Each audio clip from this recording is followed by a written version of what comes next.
April 18, 4-7 hours above Caen, France. The oxygen mask couldn't hide Oberleutnant Ralph Hermichen's smirk as he watched the ungainly silhouettes climbing laboriously toward his formation through the crystal-clear canopy of his Faller Wolf 190 A5. The veteran ace of Yakashvata 26 studied the American fighters making their combat debut over occupied Europe. Die armies have sent us flying milk bottles, he transmitted to his wingman, unable to suppress his laughter at the sight of the massive Republic P-47 Thunderbolts struggling for altitude. Below them, 16 P-47C Thunderbolts of the 4th Fighter Group lumbered upward in tight formation, their 2,000-horsepower Pratt & Whitney R2800 double Wasp engine straining against their 7-ton weight. To German pilots accustomed to the sleek Spitfires and nimble Soviet fighters, these corpulent American machines appeared almost comical. Barrel-shaped fuselages topped with greenhouse canopies, wings that seemed too small for their massive bodies, propellers that dwarfed anything in the Luftwaffe inventory. What Hermisen didn't know, what none of the German pilots circling like wolves above could have imagined, was that they were witnessing the arrival of the weapon that would systematically destroy the Luftwaffe's fighter arm. Within 18 months, these flying milk bottles would transform from objects of derision into instruments of terror, their 80-2 Browning machine guns becoming the most feared sound in German skies. The mathematics of destruction were already loaded in those broad wings. 400 rounds of ammunition, a combined rate of fire of 6,000 rounds per minute, enough concentrated firepower to saw messes in half in less than 2 seconds. The transformation began that April morning when Major Donald Bully, commanding the 335th Fighter Squadron, spotted the German formation positioning for attack.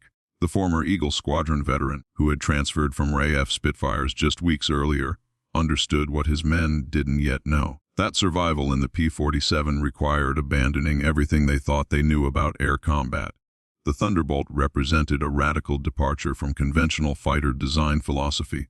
While the Germans had pursued lightweight interceptors optimized for climb and turn performance, Republic Aviation had created something unprecedented, a high-altitude juggernaut that used mass power and firepower to redefine the rules of aerial warfare. Among the 56 American pilots spread across the French sky that morning were men who would become legends, future aces whose names would strike fear into Luftwaffe hearts. But on April 8, 1943, they were novices in an untested machine, facing the most experienced fighter force in the world. The Germans had been fighting continuously since 1939 with veterans of Poland, France, Britain, and Russia. The Americans had been in combat for exactly 0 days. This story is about how industrial logic defeated tactical brilliance, how quantity and quality merged into overwhelming superiority, and how German pilots' laughter turned to terror as they discovered what synchronized Browning machine guns could do to an aircraft at 400 YD. The Republic P-47 Thunderbolt had emerged from a June 1940 panic. As German fighters swept across France, Alexander Carve, Republic Aviation's Georgian-born chief designer, received urgent specifications from the U.S. Army Air Corps. They wanted a high-altitude interceptor capable of matching the Luftwaffe's best. What Cartelli designed instead was a monster that redefined the possible. It will be a dinosaur, Cartelli admitted to his design team, but it will be a dinosaur with good proportions. The XP-47B prototype that first flew on May 6, 1941 shocked everyone who saw it. At 9,900 empty, it weighed 65% more than its predecessor, the P-43 Lancer. The massive turbo supercharger system, with its complex ducting running through the rear fuselage, gave it an almost pregnant appearance. Test pilots approaching it for the first time invariably asked the same question. This thing actually flies.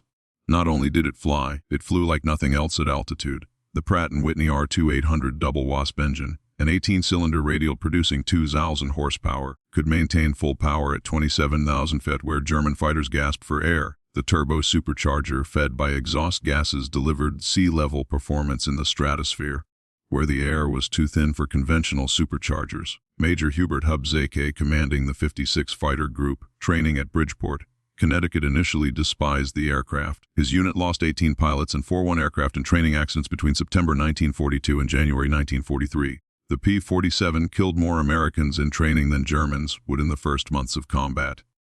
It ground looped on landing, torque rolled on takeoff, and dove with such enthusiasm that pilots discovered compressibility, their controls freezing as shock waves formed on the wings. But those who mastered it discovered something extraordinary.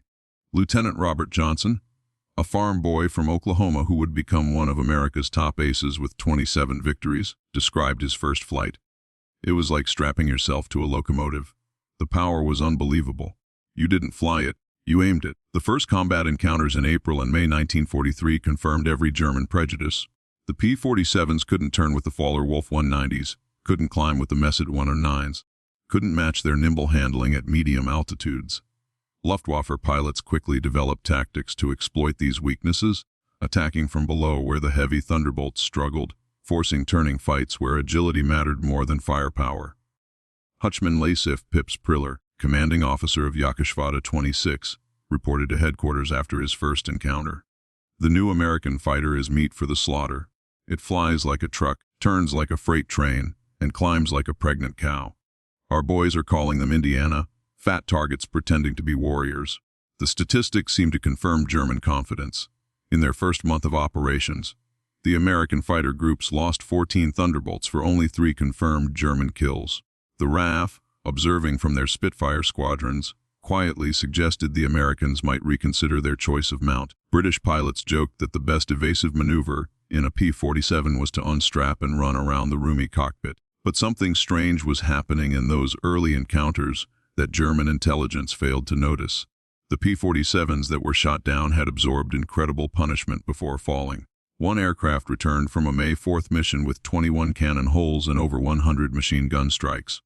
Damage that would have disintegrated a Messerschmitt or Spitfire. The massive radial engine lacking vulnerable coolant systems shrugged off hits that would have stopped a liquid-cooled fighter cold.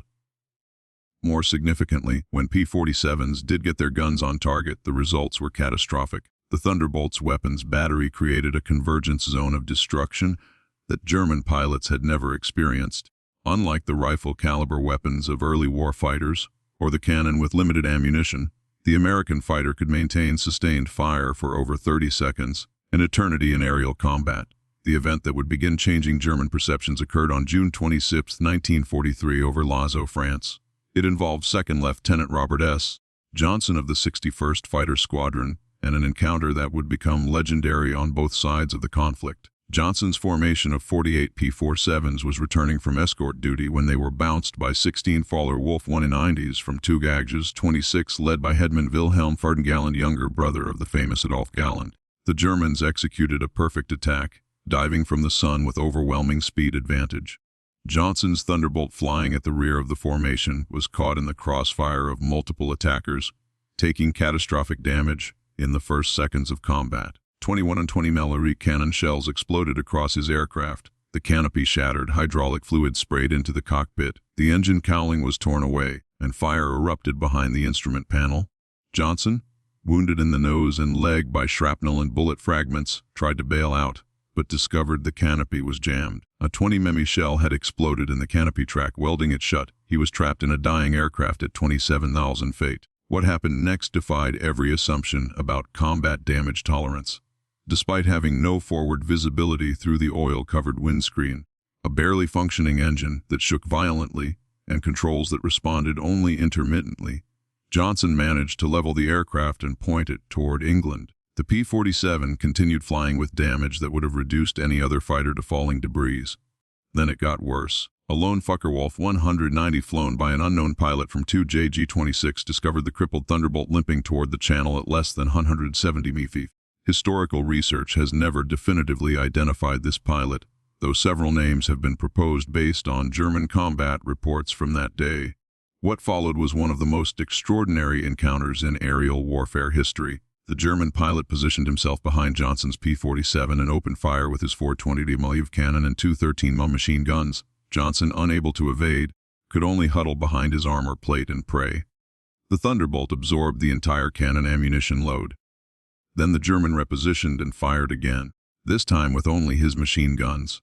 The cannon ammunition exhausted, the German pilot pulled alongside, staring in disbelief at the flying wreck. Johnson could see his face clearly, young, blonde, his expression shifting from confidence to confusion to something approaching fear. The German repositioned and emptied his remaining machine gun ammunition into the Thunderbolt. Still, it flew.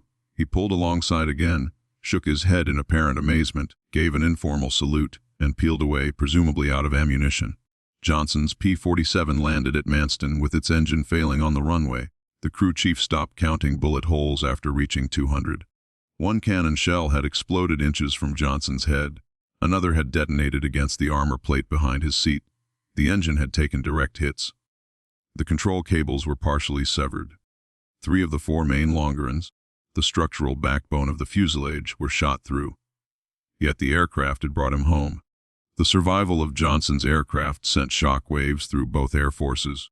American engineers studying the wreckage realized they had underestimated their own creation. German intelligence receiving combat reports from 2nd Section of Jägerschwadron 26 initially refused to believe it. No aircraft could absorb that much punishment, but testimony from multiple pilots confirmed the impossible. The Thunderbolt had taken everything the Luftwaffe's best fighter could deliver and survived. By July 1943, American pilots were learning to exploit the P-47's true strengths. Lieutenant Colonel Hubert Zena, the 56th Fighter Group commander, had discovered the secret through brutal trial and error. Don't turn with them. Don't climb with them at low altitude. Use your weight. Use your power. Use your guns. The Thunderbolt's massive weight, initially seen as a disadvantage, became a weapon. In a dive, nothing could catch it. From 30,000 ft, a P-47 could reach 550 mph, faster than any German fighter could achieve, even in a vertical dive. This speed could be converted to altitude in a zoom climb that left pursuing fighters helplessly behind. Captain Walker Bard Mahurin, who would become one of the first American aces in Europe, developed what became known as the boom and zoom tactic, though pilots called it the Thunderbolt turkey shoot. Instead of engaging in traditional dogfights, P-47 formations would climb to 30,000 feet, higher than German fighters could effectively operate. When Luftwaffe fighters appeared below, the Thunderbolts would roll inverted and dive, reaching speeds that made deflection shooting impossible for defending Germans. At the bottom of these dives, the American heavy machine guns would speak. German pilots who survived described it as facing a wall of lead, the combined firepower creating an impenetrable zone of destruction. Aircraft caught in this convergence pattern didn't just fall, they disintegrated. The true revelation of American firepower came during the August 17, 1943 dual raid on Schweinfurt and Regensburg, the deepest penetration into Germany attempted to that date. This mission would demonstrate both the P-47's limitations, its range even with drop tanks, and its terrifying effectiveness when employed properly. Major David Schilling, leading the 62nd Fighter Squadron, encountered a formation of Messerschmitt 110 destroyer aircraft positioning to attack B-17s with their heavy cannon and rocket armament. The twin-engine German fighters, heavily armed but less maneuverable, were the Luftwaffe's specialized bomber killers. Schilling's flight of 4 Thunderbolts rolled into their attack dive from 28,000 feet. Offizier Heinrich Roth, a gunner in one of the M10s who survived, later recounted in a P interrogation. The American fighters came down like hammers from heaven. I opened fire at 800 mm good hits. I saw them strike the fighter's wing. The P-47 didn't even wobble. Then he fired. The aircraft ahead of us simply came apart. Not shot down, destroyed. Wings separated from fuselage, tail severed, the crew compartment shredded into metal confetti. In 2 seconds, a 110 became nothing. 8 Mess's 100s and 10s were destroyed in less than a minute. The German pilots had never experienced such concentrated firepower. Each P-47 carried 425 rounds per gun, 400 rounds total, weighing nearly 900 lb. At convergence distance typically set at 300 yd, all 8 guns' ballistic paths intersected in a zone roughly 60 in diameter. Anything in that zone faced 100 projectiles per second, each traveling at 900 ff. The ammunition itself was a revelation of American industrial capacity. While German fighters struggled with limited cannon ammunition, typically 120 to 200 rounds for a 20 mm weapon, American pilots could maintain fire for over half a minute. The standard combat load mixed armor, piercing incendiary, tracer, and standard ball ammunition in patterns designed to both destroy and ignite. Lieutenant Colonel Francis Gabby Gabreski, who would become the top American ace in Europe with 28 victories, described the effect. When you hit them with all 8, they don't just go down, they explode. I saw a 109 literally cut in half, the tail falling one way, the nose and wings another. The pilot never knew what hit him. By September 1943, the Luftwaffe was discovering another horrifying reality about the P-47. Its performance improved dramatically with altitude while German fighters suffered. The turbo-supercharged double Wasp engine maintained its rated power output up to 30,000. German fighters relying on single-stage or two-stage mechanical superchargers saw their performance degrade significantly above 25,000 feet. Oberleutnant Hans Philipp, one of Germany's most successful aces with 206 victories, encountered this reality fatally on October 8, 1943. Leading Jagdgeschwader against a B-17 formation at 28,000 left over Bremen, Philipp found his Faller Wolf 190A6 sluggish and unresponsive in the thin air. The BMW 81 engine, powerful at medium altitudes, was gasping for oxygen nearly 6 miles above the Earth. When P-47s of the 56 Fighter Group dove on his formation from 32,000, the German fighters were sitting ducks. Robert Johnson, now an experienced combat pilot on his way to ace status, was flying at 31,000 feet when he spotted Philipp's distinctive Focke-Wulf with its elaborate nose art. Johnson's combat report was clinical: open fire at 300 AD, 30 degrees deflection. Observed strikes along entire fuselage. Enemy aircraft exploded. No parachute observed. Philipp's death sent shock waves through the Luftwaffe. If one of their best, a man who had survived over 500 combat missions on both eastern and western fronts, couldn't survive against the Thunderbolts, what chance did average pilots have? The German High Command ordered an immediate investigation into the P-47's capabilities. The report delivered to Reich Marshal Hermann Göring in November 1943 was sobering. The Thunderbolt service ceiling exceeded 42,000 ft, higher than any German fighter could reach. Its dive speed approached the sound barrier. Its armor included a 3-party 8-in steel plate behind the pilot, 1-party 2-in bulletproof glass windscreen, and armored deflection plates around the engine. Most disturbingly, its rugged construction allowed it to absorb damage that would destroy 3 conventional fighters and still return home. In January 1944, a new variant of the P-47 began arriving in England that would complete the transformation from laughingstock to nightmare. The P-47 D-22 featured a Hamilton standard hydroatic propeller with paddle blades 13ft in diameter with broad chord blades that bit into the air like massive O's. The improvement in climb rate was immediate and dramatic. Where earlier Thunderbolts had climbed at an anemic 200 ft per minute at sea level, the paddle blade variants could achieve 3,000 ft per minute, matching or exceeding German fighters at most altitudes. The massive propeller also improved acceleration, allowing P-47s to build energy faster in level flight.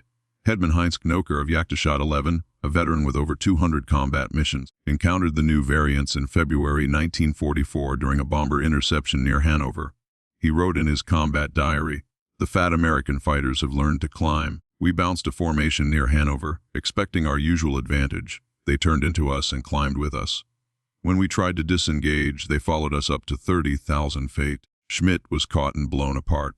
Nothing left but smoke and fragments. These are not the same machines we laughed at last year." The paddle blade propeller did more than improve performance. It changed the sound of the Thunderbolt.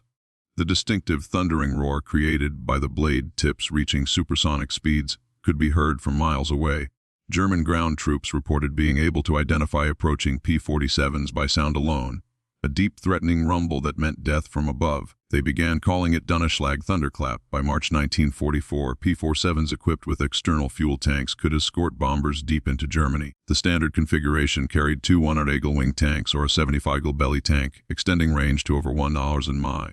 With the paddle blade propeller providing improved performance even when loaded, Thunderbolts could fight on equal terms immediately after dropping tanks. The Luftwaffe's response was to concentrate on the bombers, hoping to inflict enough losses to stop the American daylight campaign. But this required flying through the P-47 escort screen, an increasingly suicidal proposition. German pilots developed a grudging respect that bordered on fear for the big American fighters. Major G.A. Rahl, one of Germany's top aces with 275 victories, mostly on the Eastern Front, survived an encounter with P-47s on March 6, 1944 that left him badly wounded. He later recalled in a post-war interview, "We saw them above us, fat silhouettes against the sun. Someone laughed and said, 'Here come the flying pigs.' Nobody was laughing 30 seconds later. They came down like an avalanche, faster than we could react. The first pass destroyed 3 of our fighters, just gone, transformed into burning debris. Their guns didn't fire in bursts like ours. They poured out solid streams of fire. Getting caught in that stream meant instant death." The escort missions revealed another P-47 advantage: endurance. While German fighters operated at maximum power settings that consumed fuel rapidly, The big American radials could cruise efficiently at high altitude. Thunderbolts could remain with the bombers for hours, rotating top cover while maintaining enough fuel for combat and return. As more P-51 Mustangs arrived to take over long-range escort duties in spring 1944, P-47 units increasingly focused on ground attack, a role that would make them the most feared aircraft in the German arsenal. The transition began in earnest in April 1944, as the Allies prepared for the invasion of France. The Thunderbolt's heavy machine gun battery proved equally effective against ground targets. The standard armor, piercing incendiary ammunition, could penetrate the top armor of most German vehicles, while the sheer volume of fire could destroy soft targets in seconds. A 2-con burst put 160 half-in projectiles into a target area the size of a truck, but it was the addition of bombs and rockets that transformed the P-47 into a true multi-role monster. The D-25 variant could carry two 1,000 lb bombs under the wings and a 500-pounder under the fuselage, a bomb load equal to early war medium bombers. Later variants added zero-length rocket stubs for 10.5 and high-velocity aircraft rockets HVRs, each equivalent to a 105 Mars artillery shell. Oberst Hans von Luck, commanding the 125th Panzergrenadier Regiment during the Normandy campaign, experienced P-47 ground attacks firsthand. They came in low, so low you could see the pilots' faces. The sound was terrifying. Engines roaring, rockets screaming. Then the hammer of those heavy machine guns. A column of our trucks simply ceased to exist. 20 vehicles transformed into burning wreckage in one pass. The psychological effect on the men was devastating. They called them Jabos fighter bombers. But these were something beyond that. They were flying artillery with the accuracy of snipers. On June 6, 1944, the Luftwaffe discovered how completely the balance of power had shifted. Over 500 P-47s provided air cover for the invasion, creating an impenetrable umbrella over the beaches. German fighters attempting to reach the landing zones were massacred. Oberleutnant Wolfgang Fischer of Jagdgeschwader II, one of only 3 German pilots to reach the beaches that day, reported the sky belonged to the Americans. Thunderbolts were stacked from sea level to 30,000 feet. We tried to break through at dawn. 12 fighters from our grouper. I was the only one to return. The P-47s were waiting at every altitude. You couldn't climb over them, couldn't dive under them. Their guns turned our fighters into aluminum rain. In the weeks following D-Day, P-47 systematically destroyed German movement in daylight. The statistics were staggering. In June alone, 9th Air Force Thunderbolts claimed 60 locomotives, 3 847 trucks, 5 12 tanks and armored vehicles, and 4 5 and 53 horse-drawn vehicles destroyed. The Wehrmacht was forced to move only at night, severely hampering their ability to respond to Allied advances. The Germans tried everything to counter the Thunderbolt threat. They reinforced vehicle armor, deployed more anti-aircraft guns, developed new camouflage techniques. Nothing worked. The P-47's combination of speed, armor, and firepower made them nearly unstoppable. Even the feared 88 mm flak guns struggled to track the fast-moving fighters at low altitude. While devastating Europe, the P-47 was simultaneously proving its worth in the Pacific theater. The 348th Fighter Group, operating from New Guinea, discovered that the Thunderbolt's qualities were perfectly suited to the vast distances and harsh conditions of the Pacific War. Colonel Neil Kirby, commanding the 348th, developed tactics specifically for the Pacific. On October 11, 1943, Kirby led 4 P-47s against 40 Japanese aircraft over Wewak, shooting down 6 enemy planes himself in a single mission, earning him the Medal of Honor.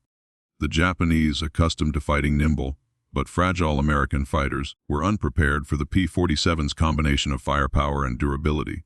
Japanese ace Saburo Sakai, who encountered P-47s over New Guinea, later wrote, "We called them monsters. Our 20-mm cannon, which could destroy a P-40 with a few hits, seemed to have no effect.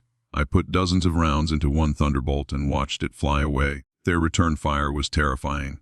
Streams of heavy bullets that tore aircraft apart. The P-47N, developed specifically for the Pacific, featured increased fuel capacity with wet wings holding 93 gallons each, extending range to 350 miles. This variant would escort B-29s to Japan, proving that the short-legged fighter of 1943 had evolved into a true long-range weapon.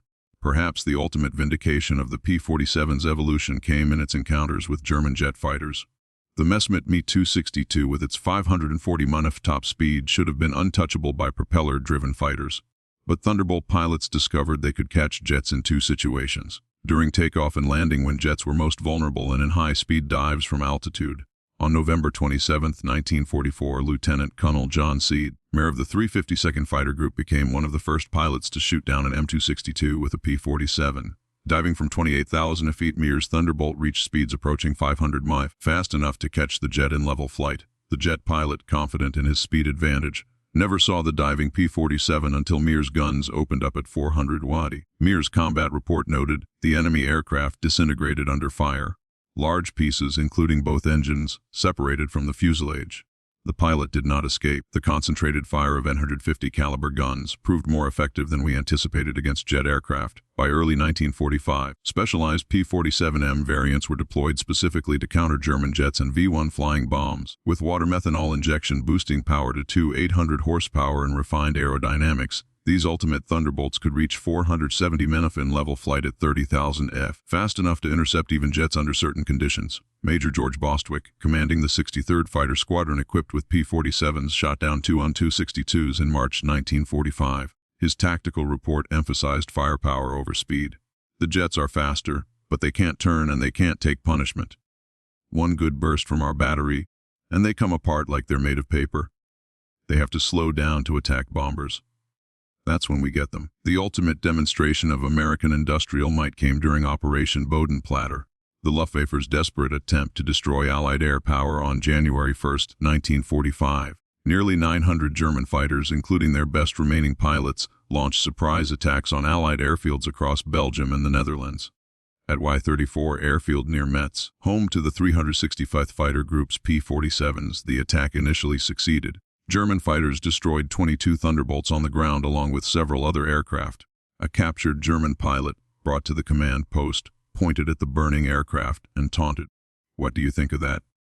Major George Brookings' response became legendary throughout the 9th Air Force. He pointed to the flight line where ground crews were already pushing damaged aircraft aside and preparing hard stands for replacements. By tomorrow, we'll have 40 new ones. How long will it take you to replace your pilots? The German pilot's smirk disappeared. Within 48 hours, factory-fresh P-47 D-40s filled the flight line. Flown in from depots in England, the Luftwaffe lost 2 of their 71 aircraft and 213 pilots in Bodenplatte, including many irreplaceable instructors and squadron leaders. These losses they could never replace. The Americans lost 134 aircraft total across all attacked airfields, all replaced within a week. The numbers told the story of inevitable defeat. Republic Aviation produced 15 683 P-47s during the war, more than any other American fighter. At peak production, the Farmingdale factory on Long Island completed 1 Thunderbolt every hour around the clock. The Evansville plant in Indiana, built from empty farmland in 1942, was producing 500 aircraft per month by 1944. Each P-47 required 65,000 individual parts, 8 mi of electrical wiring, 2,000 lot of aluminum, and 300 lot of rubber. The engine alone contained 400 individual components machined to tolerances of thousandth of an inch. Yet, American workers, many of them women who had never seen an aircraft before Pearl Harbor, assembled these complex machines with precision that exceeded peacetime standards. The ammunition production was equally staggering. Each P-47 sortie required 400 rounds of 50 caliber ammunition with hundreds of Thunderbolts flying daily missions. Ammunition consumption exceeded 10 million rounds per month by mid-1944. The Lake City Arsenal in Missouri, one of several ammunition plants, produced 30 million rounds monthly. Each cartridge was manufactured to tolerances measured in 10,000 of an inch, ensuring reliable feeding through the synchronized gun mechanisms. The fuel consumption was enormous. Each Thunderbolt burned 100 gall per hour in normal flight, up to 300 gall in combat with water injection engaged. The 9th Air Force alone consumed over 25 million gallons of aviation fuel monthly by late 1944, all of it shipped across the Atlantic in tankers that were themselves products of American mass production.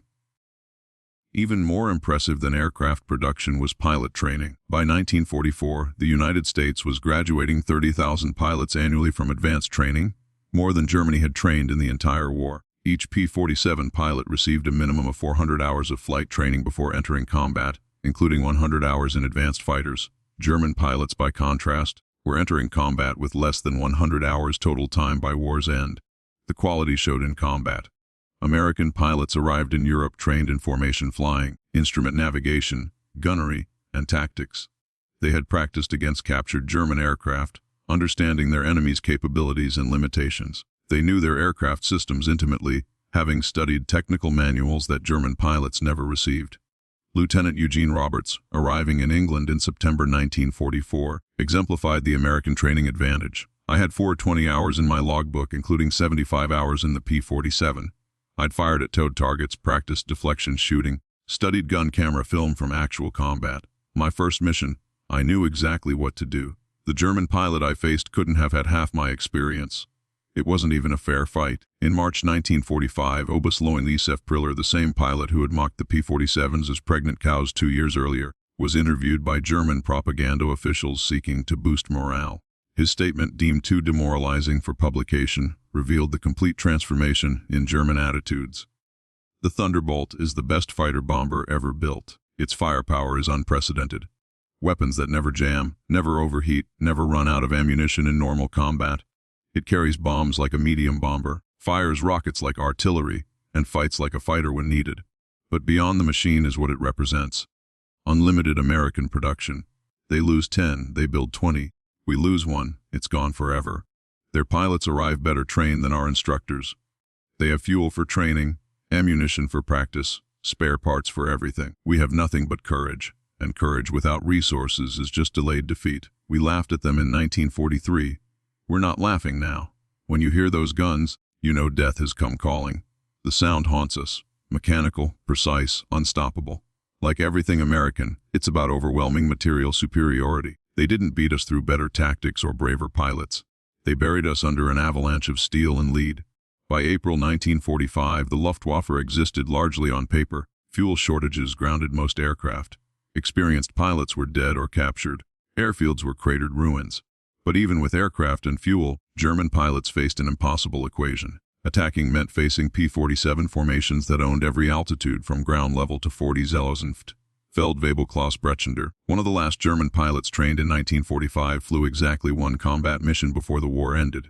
His encounter with P-47s over Leipzig lasted 12 seconds. I saw them diving from above, 4 Thunderbolts in perfect formation.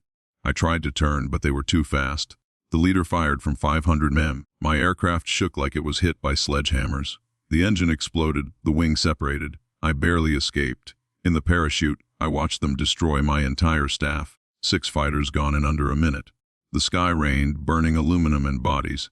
The psychological impact was complete. German pilots developed what medical officers called Jabo fever, physical symptoms of stress appearing when Thunderbolts were reported in the area. Veterans who had faced Spitfires and Hurricanes without fear became physically ill before missions against P-47s. The distinctive thunder of approaching Thunderbolts caused panic among ground troops, who knew that survival meant finding cover immediately. The final statistics of P-47 operations defied comprehension. In Europe, 3 752 German aircraft destroyed in aerial combat, 3 315 aircraft destroyed on the ground, 86,000 railway cars destroyed, 9,000 locomotives destroyed, 6,000 armored fighting vehicles destroyed, 68,000 trucks destroyed, 60,000 horse-drawn vehicles destroyed in the Pacific, 697 Japanese aircraft destroyed in aerial combat, 150 aircraft destroyed on the ground, 500 vehicles destroyed, 150 locomotives destroyed, countless barges, ships, and installations. The 9th Air Force, alone primarily equipped with P-47s, flew 213,873 combat sorties, dropped 120,000 tons of bombs, fired 135 million rounds of ammunition, and launched 60,000 rockets. The Thunderbolt units achieved a 4.6 in 1 kill ratio in aerial combat while maintaining the lowest loss rate of any Allied fighter bomber. Behind these numbers lay the human cost. The Luftwaffe lost approximately 28,000 pilots killed in combat against Western Allied forces. Many fell to the concentrated fire of American heavy machine guns. Each loss represented years of training that Germany could never replace. By war's end, the average German fighter pilot had less than 30 hours of combat experience. The average P-47 pilot had over 200. At the Luftwaffe Interrogation Center at Oberursel, captured Allied pilots were debriefed by German intelligence. The records captured in 1945 revealed German assessments of Allied aircraft. The file on the P-47, updated continuously throughout the war, showed the complete reversal of opinion. April 1943. Large, unmaneuverable fighter, inferior to German types in all performance parameters except dive speed. Machine gun armament insufficient against cannon-armed fighters. Assessment: minimal threat. December 1943. Exceptional high-altitude performance, extreme structural strength. Firepower increasingly problematic. Pilots showing improved tactics. Assessment: significant threat above 25,000 ft. June 1944. Dominant fighter bomber. Superior to all German types above 20,000 ft. Firepower devastating against all target types. Structural strength makes shootdown extremely difficult. Assessment: Critical threat at all altitudes. March 1945. Best fighter bomber of the war. Combination of firepower, durability, and performance unmatched. Pilot quality exceptional assessment unsurvivable in direct engagement. In 1985, at a reunion of German and American fighter pilots in Phoenix, Arizona, former adversaries met in peace. General Lieutenant Adolf Galland, former head of the Luftwaffe fighter arm, was asked about the P-47. His response, recorded on video, captured the complete transformation. "We made a terrible mistake in 1943. We saw this big heavy fighter and laughed. The Americans don't understand air combat. We said they built a bomber and called it a fighter. We were the ones who didn't understand. The Americans didn't try to build a European fighter. They built an American one designed around production, firepower, and survivability. They understood that in a war of attrition, the plane that could take punishment and deliver devastating firepower would win. They were right. The first time I flew a captured P-47 after the war, I understood everything. The power was incredible. It climbed like it was falling upward. The cockpit was comfortable, the visibility excellent, the controls precise. It was a pilot's aircraft wrapped in armor. But what really impressed me was realizing that America built over 15,000 of these complex machines while fighting a two-ocean war. Each one required an engine more complex than anything Germany produced. Yet they built them faster than we could build simple fighters. That's when I knew we never had a chance. Those guns, we called them Roosevelt's piano because of the sound they made. Once you heard that sound, you never forgot it. Many of my friends heard it for the last time. The P-47 didn't just defeat the Luftwaffe, it destroyed it. The P-47's design represented American industrial philosophy perfectly. Brute force engineering backed by unlimited resources. Every component was overbuilt, overpowered, and over-engineered. The wing spars could support 40,000 loom, 3 times the aircraft's loaded weight. The engine mount could withstand 12 forces. The control cables were doubled throughout with automatic backup systems. The ammunition feed system alone was a marvel of engineering. 8 separate ammunition boxes, each holding 425 rounds, fed through electric boost motors to prevent jamming during hygiene maneuvers. The guns were electrically heated to prevent freezing at altitude. Each gun had its own charging mechanism and could be individually synchronized. The convergence was adjustable from 150 to 400 ED, allowing pilots to optimize for their preferred engagement range. Even after the war, some German veterans maintained that the P-47 won through quality, not quality. That German fighters were technically superior but overwhelmed by numbers. The combat records tell a different story. In engagements where numbers were equal, P-47s consistently prevailed. The heavy machine gun armament, dismissed as inferior to cannon, proved more effective in actual combat. Analysis of gun camera footage revealed why cannon shells, while individually more destructive, required precise aim and had limited ammunition, typically 120 to 200 rounds total. The P-47's weapons created a probability cloud of bullets that guaranteed hits even with imperfect aim. At typical engagement ranges, a 2-con burst put at least 20 rounds into a fighter-sized target, enough to ensure destruction. The ammunition itself was superior. American .50 caliber armor-piercing incendiary rounds used a delayed action fuse that ensured penetration before detonation. The incendiary compound burned at 3,000 degrees F, hot enough to ignite aluminum structure. German 20mm shells, while heavier, often exploded on surface contact, causing spectacular but sometimes superficial damage. The P-47 Thunderbolt remains the heaviest single-engine piston fighter ever mass-produced. Its empty weight of 10,000 lb exceeded the gross weight of some twin-engine fighters. Its engine produced more power than entire bomber formations from the previous war. Its weapons delivered more firepower than a squad of infantry. Yet, it was built by the thousands, flown by kids barely out of high school, and maintained under combat conditions by mechanics who learned their trade in weeks. The transformation of German opinion from mockery to terror took less than 2 years. In that time, the flying milk bottle became the most feared aircraft in the Luftwaffe's experience. Veterans who had faced Spitfires, Hurricanes, and Soviet Yaks without flinching spoke of P-47s in hushed tones decades after the war. At the United States Air Force Museum in Dayton, Ohio, a restored P-47D sits among other legendary fighters. Its placard lists specifications and battle honors, but the real story is told by a small display case containing spent .50 caliber shells and a strip of gun camera film showing a Folly Wolf 190 disintegrating under fire. Below the display is a quote from an unnamed German pilot taken from a 1945 interrogation report. "We laughed when we first saw them. Fat, ugly American fighters that couldn't turn, couldn't climb, couldn't fight. We stopped laughing when we realized they didn't need to turn or climb. They just pointed those guns at you and you ceased to exist. The laughter died with our comrades. The P-47 Thunderbolt entered combat as an object of derision and ended the war as an instrument of annihilation. In between, 8 synchronized Browning machine guns rewrote the rules of aerial warfare and buried the Luftwaffe under an avalanche of lead. German pilots had laughed at the ungainly American fighter in April 1943. By May 1945, there were no German pilots left to laugh. The thunder had spoken, and the sky belonged to America.